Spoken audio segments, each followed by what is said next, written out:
Bismillahirrahmanirrahim. In the name of Allah, the most beneficent, the most merciful. Dear students, welcome to Unit 3. A bird came down the walk. This is a poem by Emily Dickinson. And remember that Emily Dickinson was born in 1836 and she died in 1886. Okay.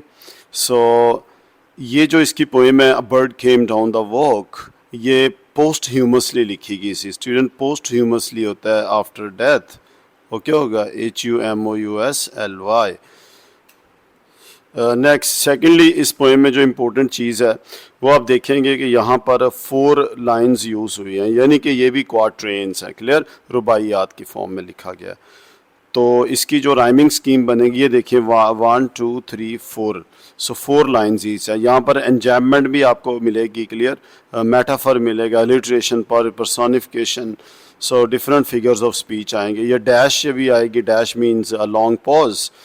Okay, so यहाँ पर देखिए तो इसके 5 stanza हैं. Clear, so each stanza जो है वो 4 line है. तो ये बनी हमारी QUAT क्वाट्रेन. क्लियर हो गया. और जहाँ तक इसकी राइम स्कीम की स्टूडेंट बात करें तो इसकी राइम स्कीम बन गई है वॉक है, तो ये हो गया ए. वॉक से राइमिंग वर्ड नहीं है. सो है तो ये हो गया बी. और उसके बाद हाव्स, तो ये भी ना ए जैसा है ना बी जैसा है, तो ये हो गया सी. सो और रो, तो ये दोनों स्लैंट राइम है यहाँ पर, यानी स्लाइटली राइमिंग वर्ड्स हैं. तो सो और रो, तो यहाँ पर फिर बी वाला रिपीट हो गया. तो इसकी राइम स्कीम क्या बनी? A B C B. Clear, तो तमाम स्टांजास के अंदर यही राइमिंग स्कीम चलेगी. आगे ड्यू, ड्यू क्या आ गया? ए. ग्रास क्या आ गया? अगर ड्यू जैसा सा राइमिंग होता तो ए ही होना था, लिहाजा ग्रास ए से डिफरेंट है तो बी. वॉल जो है वो ड्यू और ग्रास से राइम नहीं कर रहा, तो ये सी हो गया. अब ग्रास और पास राइम कर रहे हैं तो ये बी रिपीट हो गया, तो ये बी होगा. तो पता चला इसकी जो राइम स्कीम है A B C. Okay, B A B C B. तो ये 5 स्टैंजास में ऐसे चलेगी. तो टोटल इसकी 20 लाइंस हैं, 5 स्टैंजा ईच है. क्वाट्रेन इसका जो स्ट्रक्चर है. क्लियर. फिर मैंने एक बात किया slant rhyme, SLANT slant RHYME rhyme. Clear. तो स्लैंट राइम जो होते हैं वो फुली राइमिंग वर्ड्स नहीं होते और पार्शली राइम करते हैं. क्लियर हो गया. सो उन्हें इसे कहते हैं slant rhyme. So dear student, look at the background of the poem. Background to the poem, A Bird Came Down the Walk. इसके background है, A Bird Came Down the Walk is one of Emily Dickinson's many poems that examines nature in a detailed and intimate manner. So intimate means familiar, okay? यानी with close first-hand experience को जो show करे. Next, written in the 19th century. During a time when nature was a common subject in literature. So 19th century में literature जो common subject था poets का. Clear, तब लिखी गई थी. Dickinson's approach to nature is distinct, यानी clear है, obvious है in its close observation and subtle complexity. Subtle students यहाँ पे भी silent है. Subtle होता है vague.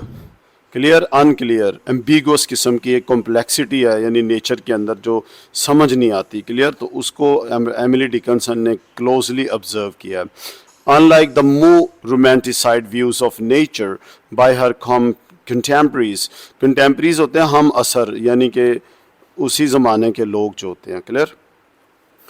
So unlike more romanticised views of nature by her contemporaries, तो उनके हम असर लोग जो थे उन्होंने एक नेचर का रोमांटिसाइज व्यू दिया, यानी उसको बड़ा आइडियलाइज किया गया. Romanticised means idealised, that is not realistic, यानी कि अनरियलिस्टिक किस्म का. क्लियर होगा. उसको बड़ा डिग्निफाइड करके बताया गया, जो है वो नहीं बताया गया. तो जो एमिली डिकिंसन है वो रियल में पोर्ट्रे करती है नेचर को as it exists with its complexities which are subtle. So Dickinson often presents nature with a blend of beauty and raw reality. So raw reality, rough reality, यानी जैसी है जूं की तूं है. क्लियर, नेचर है, वाइल्ड है, फ्री है, तो उसको उसी तरह ही उन्होंने एमिली डिकिंसन ने डिस्क्राइब किया है. फिर ब्लेंड दिया है, दोनों ब्यूटी का भी है और रॉ रियलिटी का है. तो that is the real reality of nature, capturing both it's grace को भी कैप्चर किया अपनी पोइट्री में and it's underlying brutality. Okay, brutality यानी इसकी कहते हैं सवेजरी, ब्रूटल होता है सैवेज, तो क्या होगा सवेजरी। या फिरोसिटी, FEROCITY, फिरोशियस से निकला है फिरोसिटी। या होगा विशियसनेस, VICIOUSNESS। तो नेचर जो है वो फिरोशियस है, विशियस है, ब्रूटल है, क्लियर, और एट द सेम टाइम यानी साइमल्टेनियसली ब्यूटीफुल भी है। और ये पोर्ट्रे किया है एमिली डिकिंसन ने अपनी poem a bird came down the walk में। सो डियर स्टूडेंट्स, अब हम about the poet Emily Dickinson पढ़ते हैं। Of course she was born in 1830 and died in 1886, clear. So she was an American poet known for her unique and unconventional style. So much of her poetry explores themes of nature, life, death, and the human experience. और ये जो human experience है ये often through a deeply introspective and reflective lens. Okay, so introspective क्या होता है? Examination of one's own mental and emotional process. Okay, emotional state, mental और क्या होगा emotional. Sorry, let me right again, it's one's inspection of one's own mental and emotional processes.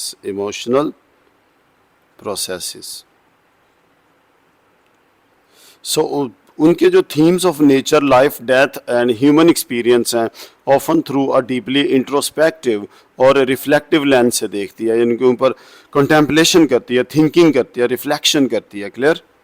Next, like many of Dickinson's poems, A Bird Came Down the Walk was not published during her lifetime. मैंने बताया posthumously लिखी गई थी, right, after her death. So it was only after that her work was brought out to public. Okay हो गया। सो फिर उनके काम को पब्लिक किया गया था, and even then it was not often edited to fit more conventional poetic norms of the time.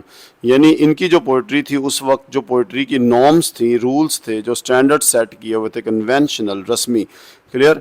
सो उनको इसके जो पोइट्री का स्टाइल है उनको फॉलो नहीं कर रहा था, क्लियर। सो इट वाज अबेरेंट, यानी एक नॉर्मल स्टैंडर्ड से कोई चीज़ हट जाए तो वो एब्रेशनल यानी अबेरेंट होगी। सो उनका स्टाइल जो है वो did not follow the conventional poetic norms of the time. So today Dickinson is celebrated for original voice, clear, originality of her voice की वजह से, and her contributions to American poetry.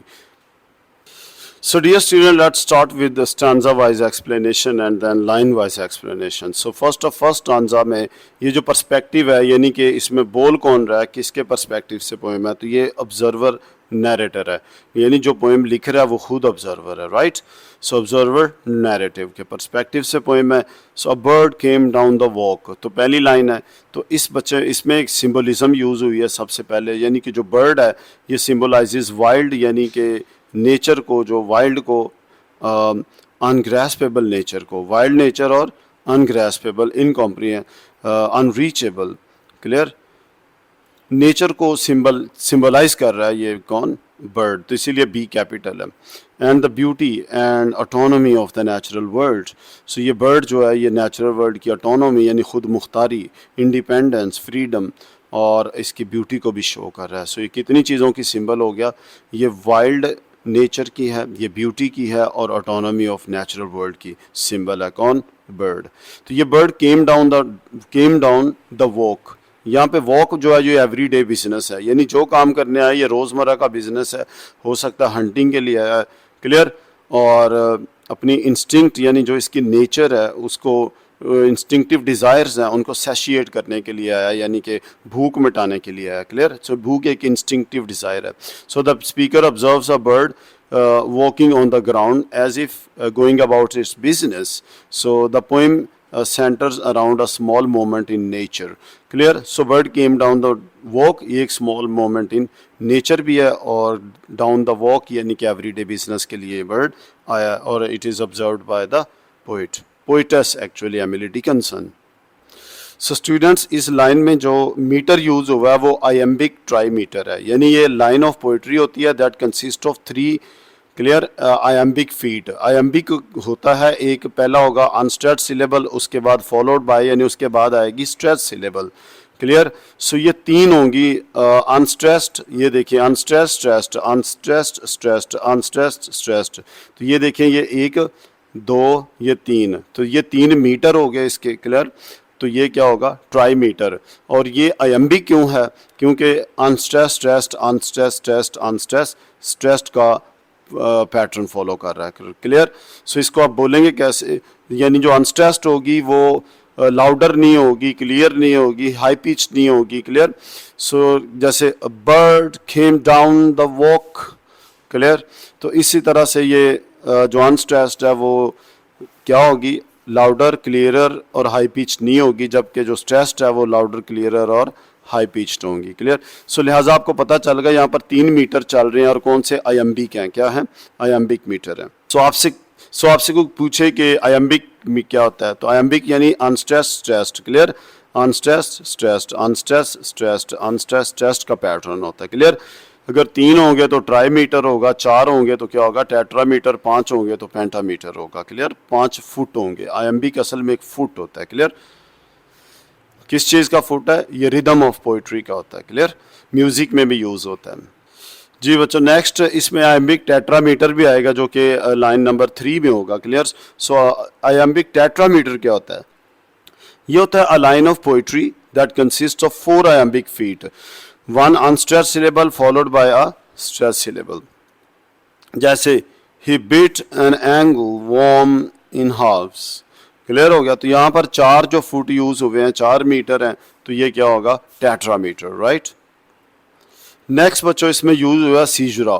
सीजुरा जो है वो सिजूरा भी कहते हैं इसको, सिजूरा भी कहते हैं। A pause in a line of poetry है that can be created using punctuation such as a comma, a full stop और अ डैश। तो यहाँ पर हमें फर्स्ट लाइन में डैश यूज हुआ है, तो लिहाजा ये क्या है, इसे कहते हैं सिजूरा।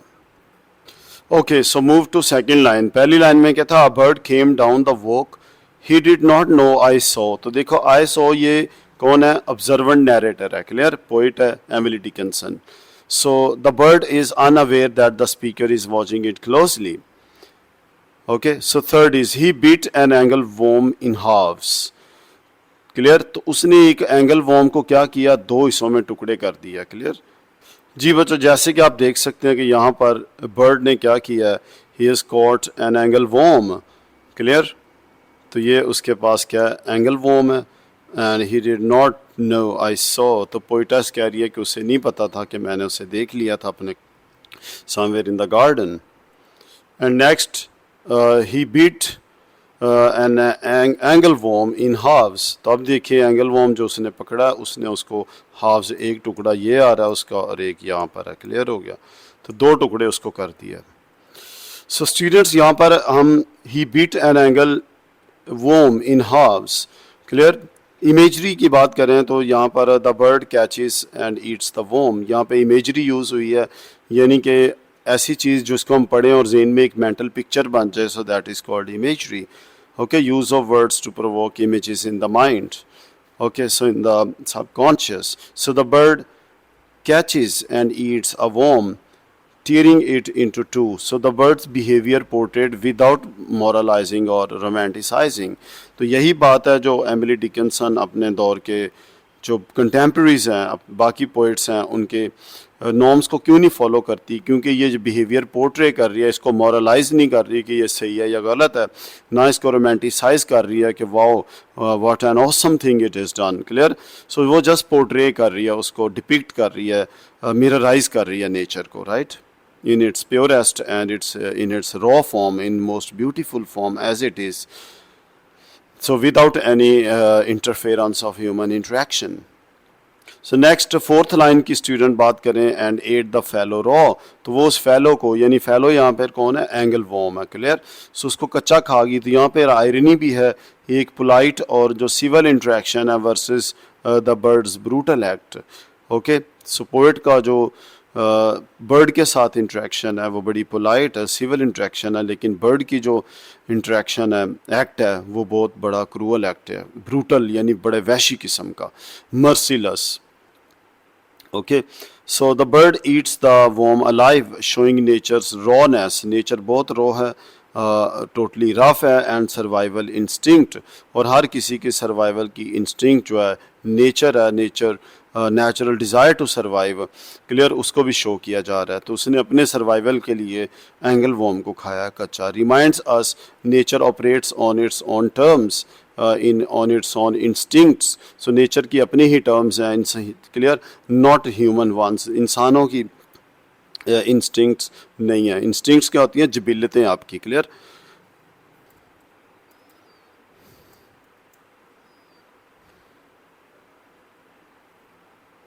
सो स्टूडेंट यहाँ पे टोन की बात कर रहे हैं, तो ये टोन ऑफ क्यूरियोसिटी एंड ओ है। ओ जो होता है वो वंडर होता है, सरप्राइज होता है, एडमायरेशन होती है, क्लियर। सो क्यूरियोसिटी भी है, एडमायरेशन भी है, सरप्राइज भी है, क्लियर। तो ये टोन चल रही है इसकी। So let's move to stanza number 2। And then he drank a dew, फिर उसने ड्यू पी, यानी कि शबनम जो घास के ऊपर होती है, क्लियर। सो वहाँ से उसने पानी पिया। After eating the bird takes a sip of morning dew like a refreshing drink. तो ये शो क्या कर रहा है? ये शो कर रहा है nature is not moralised, it is simply observed as it is, so both beautiful and harsh. और यहाँ पर मैंने बताया कि ये स्लैंट राइम यूज़ हुआ है कि any words do not rhyme with identical sounds, clear.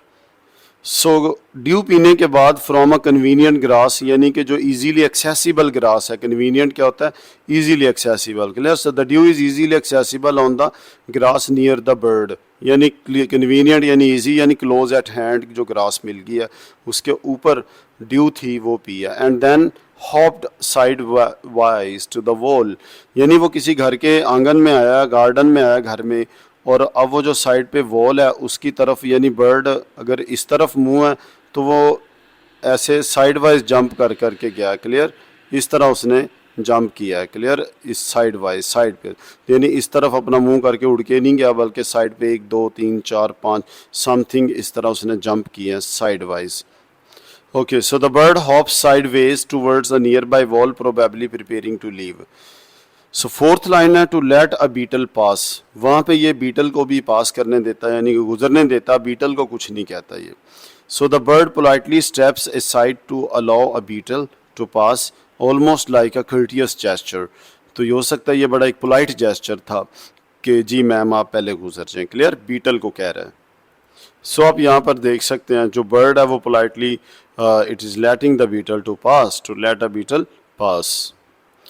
So now we move to stanza number 3। He glanced, उसने देखा, looked, clear, with rapid eyes, अब वो क्विक आइज के साथ देख रहा है। So the bird quickly looks around alert and watchful, यानी कि वो बहुत विजिलेंट हो गया, चौकन्ना हो गया, जैसे कोई डेंजर या कोई खतरा भी इम्पेंडिंग या लूमिंग है, clear. Some danger is LOOMING, looming यानी इमिनेंट, यानी about to happen, about to fall, about to befall. तो यहाँ पर स्टूडेंट फिगर ऑफ स्पीच आ गया, पर्सोनिफिकेशन यूज़ हो रही है, यानी कि ही ग्लैंस्ड, अब उसको एक ह्यूमन कैरेक्टर बना दिया गया, क्लियर। तो उसने देखा, clear, with rapid eyes, that hurried all abroad, clear. So all abroad यानी हर तरफ, हर सू। सो यहाँ पर डैश भी यूज़, या डैश जो है मैंने पहले बता दिया, फॉर अ लॉन्ग पॉज है।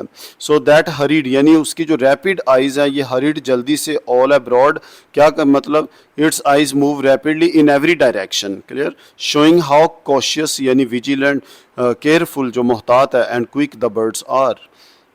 Next third line is they looked like frightened beads, they कौन है यहाँ पर? आइज हैं। तो लुक्ड लाइक फ्राइटेंड बीड्स, जैसे को मोती हों और वो खौफ ज़दा हों। आई थॉट, सो पोइट ने ये प्रिज्यूम किया, थॉट यानी प्रिज्यूम्ड, क्लियर। सो यहाँ पर दो चीज़ें हैं बच्चों, एक तो सिमिली यूज़ हुई है, लाइक द फ्राइटेंड बीड्स। तो आपसे पूछा जा सकता है कि पोएम में सिमिली कहाँ यूज़ हुई है। So the eyes are likened to frightened beads. So दूसरा जक्स्टा पोजिशन है, यहाँ पर जक्स्टा पोजिशन क्या होता है? A figure of device, clear, a figurative device है, रेट्रिकल डिवाइस है दैट कंट्रास्ट टू ऑब्जेक्ट्स। यहाँ पे predator is also a prey, तो जो प्रेडेटर शिकारी है वो खुद शिकार बना हुआ है, यानी उससे डर है किसी चीज़ का, तो ये जक्स्टा पोजिशन है टू, क्लियर हो गया, कंट्रास्टिंग ऑब्जेक्ट्स आइडियाज़ का। Next, due to its frightened eyes the speaker identifies with the animal and feels empathy for it. Okay, so empathy यानी इसके साथ हमदर्दी फील करता है, यानी परिंदा डर गया तो पोइट को अच्छा नहीं लग रहा कि ये परिंदा डर गया, उसे डरना नहीं चाहिए जितना वो मैग्निफिसेंट बर्ड है. So the birds eyes remind the speaker of beads shiny round and anxious suggesting nervousness. So the bird here is nervous. Fourth line of third stanza is he stirred his velvet head. So ये जो bird है, the bird moves its soft smooth head. Velvet soft मखमल को कहते हैं, clear? So smooth head. So velvet gives a delicate image. यहाँ पे tactile imagery student use हुई है. Tactile यानी touch से, जहाँ पे soft feel हो वहाँ पर भी tactile imagery है. So velvet adds a soft luxurious texture to the birds, creates a gentle affectionate tone. Clear हो गया? तो ये tactile imagery किस लिए आई है? Gentle और affectionate tone को create करने के लिए. सो दूसरी बात ये जो है टेक्टाइल इमेजरी, ये कंट्रास्ट द अर्लियर हार्शनेस जो है, इनिशियल हार्डनेस जो ईटिंग अ वॉर्म है, स्प्लिटिंग इनटू टू है. सो ये emphasising the duality of nature. तो नेचर की जो डुअल फेस है, एक ब्रूटल है येट ब्यूटीफुल, क्लियर, वैशी है, मर्सिलस है, क्लियर, किलिंग नेचर है बट येट ब्यूटीफुल है. Let's move to stanza number 4. Like one in danger cautious. जैसे वन यानी समवन, कोई इंसान हो, कोई मखलूक हो, सम क्रीचर इन डेंजर है, तो उस तरह वो क्या था, कॉशियस था. तो यहाँ पर जो टोन है वो क्या हो रही है, शिफ्ट्स इनटू टेंशन. तो पहले टेंशन नहीं थी, अब टेंशन आ गई है. पोइट बर्ड जो वरीड है, नर्वस है, फ्राइटनड है, कॉशियस है. As the bird becomes alert, so then ends in a tone of quiet oh. Okay हो गया. So the bird behaves like someone sensing danger, careful and hesitant. So the bird is able to sense danger. So like one in danger, cautious. So I offered him a crumb. यहाँ पर poet जो है, poetess है, वो interaction करने की कोशिश करेंगी, क्लियर. तो उसको एक क्रम्ब यानी ब्रेड का टुकड़ा पेश करेंगी. Okay, so the speaker tries to be friendly. तो क्रम्ब जो ब्रेड देने का मतलब क्या है कि जो पोइट है, जो नरेटर है, जो ऑब्जर्वर है, क्लियर, वो tries to be friendly and offers the bird some food. So this suggest nature's independence and even a barrier between human and non human understanding, clear. तो इस लाइन से हमें श्योर है कि नेचर की जो इंडिपेंडेंस है, नेचर इंडिपेंडेंट है, किसी पे डिपेंड नहीं करती, यानी कि पोइट की फूड ऑफर करेगा, लेकिन देखो and he unrolled his feather, clear, and road him softer home. उस फैदर को अपने समेटेगा और वो उड़ जाएगा, लेकिन कि रिजेक्ट करेगा. तो वो इंडिपेंडेंट है, किसी पे डिपेंडेंट नहीं है. तो यही बैरियर है, यही जो क्या है barrier between human and non human understanding. So यहाँ पे इस लाइन में बच्चों सिंबलिज्म की बात करें तो सिंबलिज्म जो है वो ह्यूमन काइंडनेस और intrusion that remains unwelcomed, clear. तो ये सिंबल किस चीज़ की है, फूड ऑफर करना और फिर फूड का रिजेक्ट होना.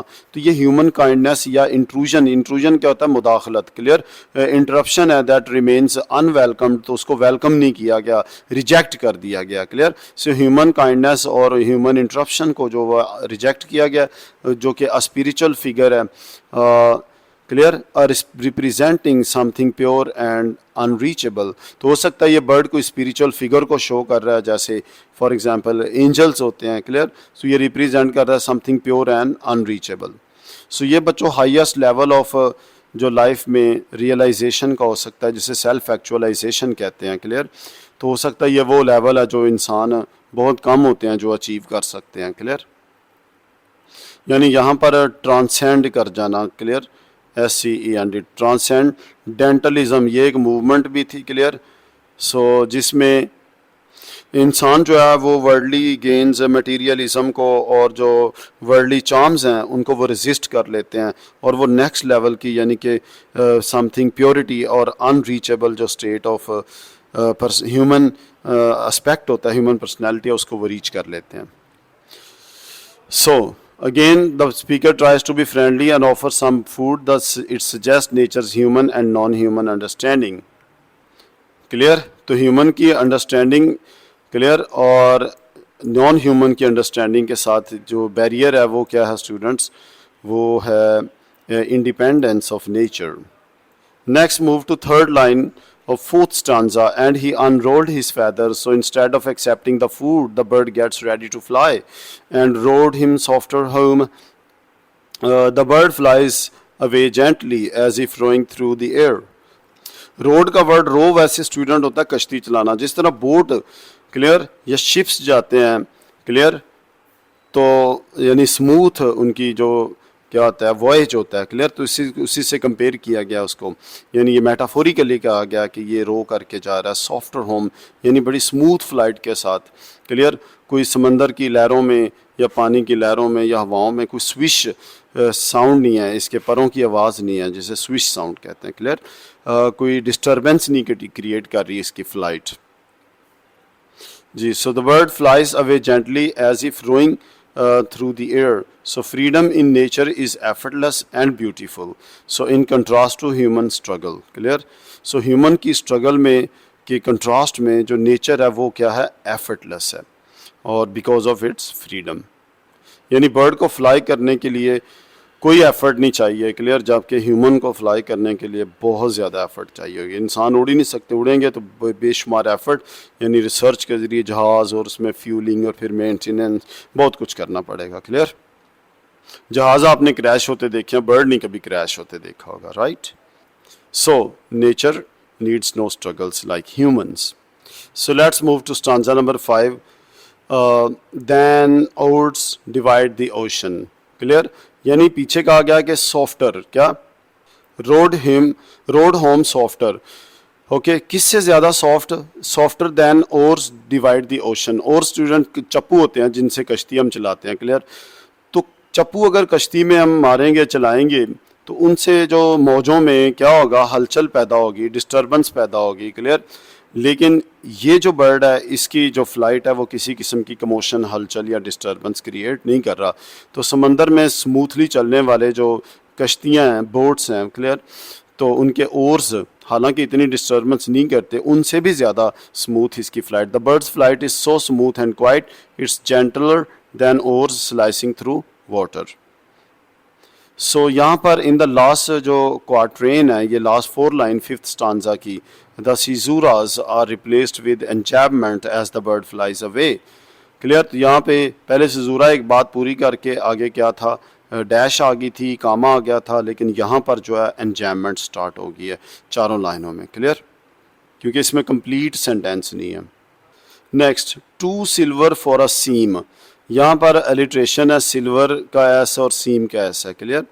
सो its flight is so graceful that it leaves no trace, okay. Seams क्या होती हैं बच्चों, स्टिचेस होते हैं किसी भी गारमेंट के ऊपर क्लियर, यानी लाइक सिल्वर सिल्क है और विदाउट अ स्टिच है, सिल्क है और उसके ऊपर स्टिच अगर हों तो वो सिल्क की खूबसूरती को ख़राब कर देते हैं क्लियर, वो यानी कि कम ख्वाब में टाट का पैबंद क्लियर हो गया।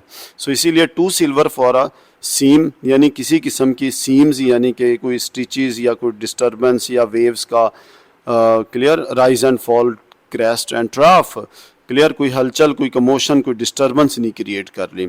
और बटरफ्लाइज ऑफ बैंक्स ऑफ नून, तो यहाँ पे मेटाफोरिकली बटरफ्लाइज की फ़्लाइट से उनकी जो बैंक्स ऑफ नून दोपहर के वक्त क्लियर, बटरफ्लाइयों की उड़ान से, यानी जिस तरह स्मूथ उड़ान बटरफ्लाई की होती है, कह रहे हैं उससे भी ज़्यादा स्मूथ क्या कौन है, इस बर्ड की फ़्लाइट थी।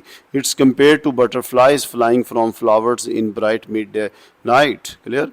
सो ऑफ बैंक्स ऑफ नून का मतलब क्या, फ्लावर्स क्लियर से उड़ने वाली जो नून दोपहर यानी मिड डे के वक्त की। तो यहाँ पर सिमिली क्या यूज़ हुई है, to compare the birds flight to ships clear on the ocean and butterflies moving through the air. And finally last line, a leap plashless as they swim. So like butterflies or fish, the bird moves without disturbing the air. वैसे मैंने पहले बता दिया, plashless यानी no splash, old word है यानी no sounds, no disturbance at all. Okay, so it paints the bird's flight with almost surreal like dream like or strange softness and beauty. Okay, तो ऐसी ब्यूटी को क्या कहते हैं, surreal. तो ये एक टेक्निक भी है स्टूडेंट्स, यानी टेक्निक ऑफ आर्ट है, okay, dream like, strange, obscure किस्म की। तो ये सॉफ्टनेस एंड ब्यूटी को शो कर रहा है, creating a sense of wonder, यानी एक बड़ा वंडर, कोई सरप्राइज, कोई मिरेकुलस सी फ्लाइट है इस बर्ड की clear. So now let's talk about the themes inherent in the poem. इस पोएम के अंदर bird came down the walk. So इसके सबसे पहले जो थीम है वो नेचर एंड इट्स क्रीचर्स है. So the poem is a close observation of a bird and it's behaviour, reflecting Dickinson's fascination and reverence. Reverence क्या students? Respect for nature. तो nature के लिए फैसिनेशन यानी उसकी तरफ फैसिनेटेड अट्रैक्टेड है, और दूसरा उसको अपने रिस्पेक्ट शो कर रही है नेचर को. The bird in its natural setting serves as a symbol of purity and simplicity of the natural world. Now, second dominant theme of the poem is interconnection and disturbance. So the poem explores the delicate balance between human beings and nature. तो यहाँ पर आपको पता है जहाँ पे poet ने उसको crumbs ऑफर किए थे बर्ड को. So while the speaker is able to observe the bird's actions, the moment of connection is disrupted when the bird becomes aware of speaker's presence. Okay, so suggesting that human intrusion यानी इंसानी जो मुदाखलत है can disrupt the natural world. यानी nature में human अगर interrupt या disrupt करने की इंटरेक्ट करने की कोशिश करेंगे तो वो नेचुरल जो बैलेंस है, क्लियर, नेचर की वर्ल्ड है, नेचुरल वर्ल्ड है, उसको डिसरप्ट कर देंगे, यानी बिगाड़ खलल पैदा कर देंगे, डिस्टर्ब कर देंगे. थर्ड थीम बच्चों है ब्यूटी और ओ का. ओ एडमिरेशन, सरप्राइज भी होता है, clear, appreciation of something like beautiful. The poem also touches on the theme of beauty of nature and the oh it inspires. So oh means admiration, it inspires because of its beauty and its wildness. The vivid and detailed imagery used to describe the bird's actions serves to emphasize the beauty. Okay, so यहाँ पर tactile imagery आई है और vivid imagery भी आई है, जहाँ पर bird जो slices the angleworm into halves. Next, fourth dominant theme is fear and survival. The bird's reaction to the presence of the speaker brings up the theme of fear. So survival in the natural world. So this fear, ये student जो fear है, it may be of some another predator, clear. So कोई और predator भी हो सकता है जो इसको अटैक करना चाह रहा है, क्लियर. सो क्योंकि ये हमने पढ़ा है कि ये एक कंट्रास्ट, सो कंट्रास्ट का हमने फिगर ऑफ स्पीच पढ़ा है जिसके अंदर predator is also a prey. So the bird's reaction to the presence of the speaker brings up the theme of fear and survival in the natural world. So the bird's seamless shift from a relaxed state to alertness and flight implies, flight यानी उसका उड़ जाना, so imply यानी suggest क्या कर रहा है, the constant undercurrent of danger that animals live with. So all the animals are living in the undercurrent, यानी all the time some looming danger, imminent danger, impending danger, clear. And last but not least, the final theme is importance and power of nature.